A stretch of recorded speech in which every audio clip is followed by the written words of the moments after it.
Hi, my name is Adam Dickson and I'm a first year student at Leeds Beckett University.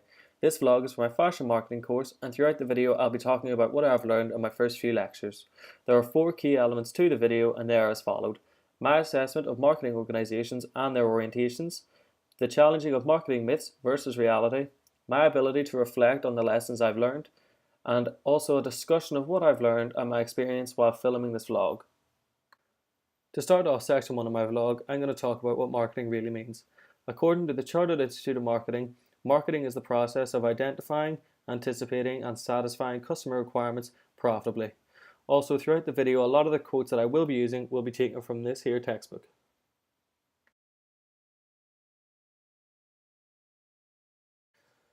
Another key aspect of marketing is that marketing should be seen as a philosophy throughout a whole business. For example, let's say a brand new clothing store is opened which has 3 departments: menswear, kidswear and ladieswear. And let's say that a customer goes in to return an item of clothing that they bought and they've received bad customer service from a particular department. This could be quite damaging to a business because that customer could be left upset and angry about their treatment in there, and then they would feel that every member of staff is just as bad as each other, and then they would then tell their friends about the experience that they had, which could then influence them and stop them from going to this said store. Now that is why it's important for every department to see marketing as a philosophy and ensure that they are satisfying customer needs, as without the customers there would be no business. As members of marketing staff, it is important to look towards the future rather than the past. This way you can anticipate what customers need, which will then help you stay above competitors and also influence customers to buy your product over anybody else's. I am now going to talk about the positive and negatives of a business being market orientated. Some of the benefits of being a market orientated business are as followed: enhanced reputation, attractive to new customers, and also increased loyalty, sales, profit and market shares. Despite the benefits of being a market orientated business, there are also some downsides. Some people view it as being persuaded to buy something they don't need or don't want or can't afford, and people also view it as unethical as it uses up the world's natural resources.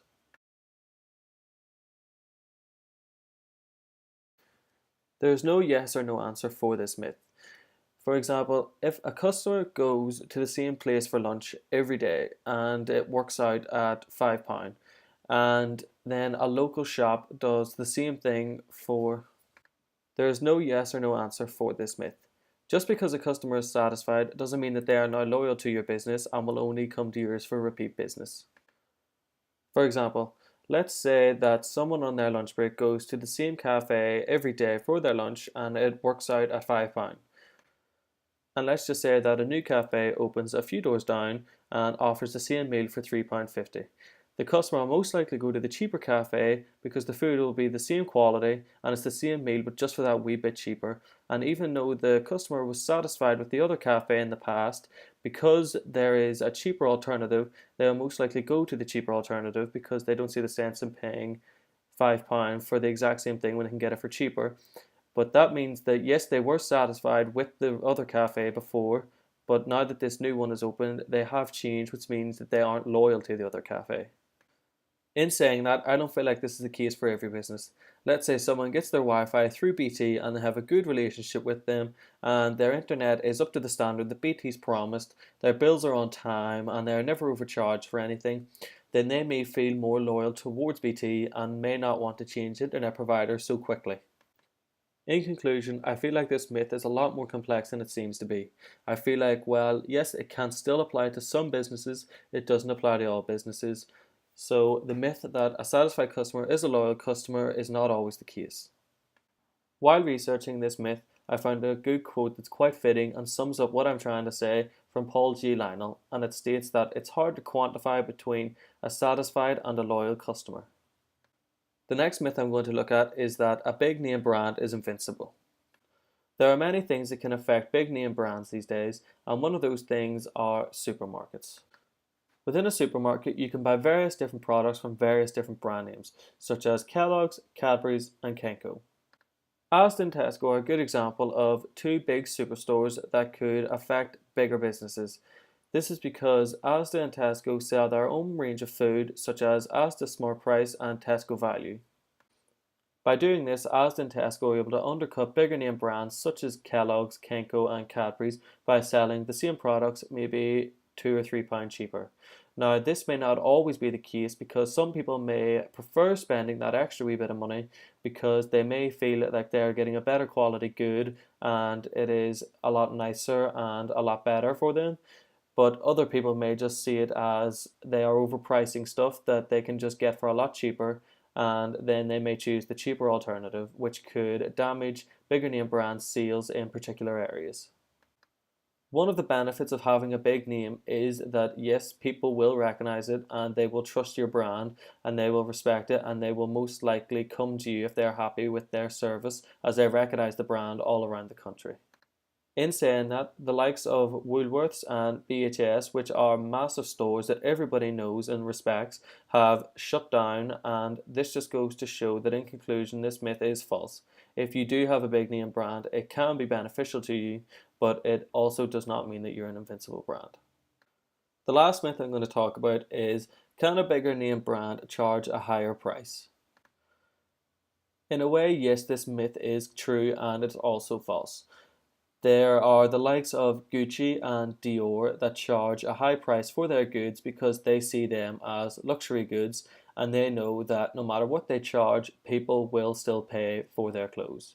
This is because people see celebrities wearing them, they see people of like an elite social group wearing them, and they feel like they want to belong to part of that group, and they will then want to purchase those clothes no matter what the price is to feel part of that group, because they see celebrities doing it and they want to be part of that trend.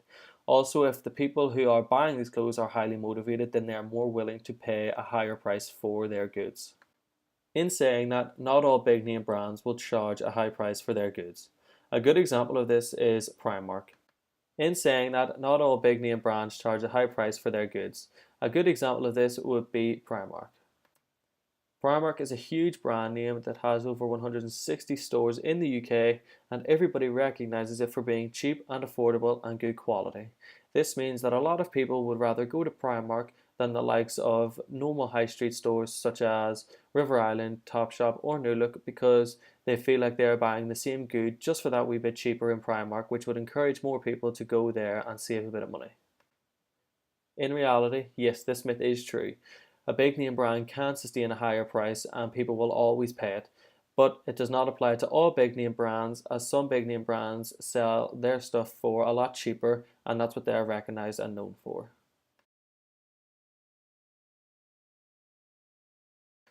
While researching for my vlog, I found that marketing is essential for businesses to stay ahead of one another. Secondly, I also found out just how relevant marketing myths can be for a business and how they are not always the case. Another thing that I learned is that pestle analysis is very important to a business because it can help businesses predict future trends and help them stay on top. With pestle analysis, businesses can tailor their marketing specifically for what they think a future trend will be. This way, they get ahead of everybody else and they're able to influence customers to buy their product over any other businesses and to influence them in spending money in their stores rather than another store. Before filming this vlog, I knew that marketing was important for businesses, but I didn't know to the extent of that importance. While doing my research, I found out that marketing is one of the key aspects of a business, and without it, a business would fail. Marketing is used by businesses to attract new customers and to also keep existing customers coming back. Without customers, a business would not be able to earn any revenue, therefore they wouldn't be able to grow, nor would they be able to employ more members of staff or open another store. In conclusion, marketing is so crucial for a business because without customers, a business would not be able to stay open. So a good marketing team and a good marketing strategy helps ensure repeat business and helps influence customers to come to a particular business. So I feel that marketing is one of the most important aspects of a business. Thank you for watching and I hope you enjoyed my vlog.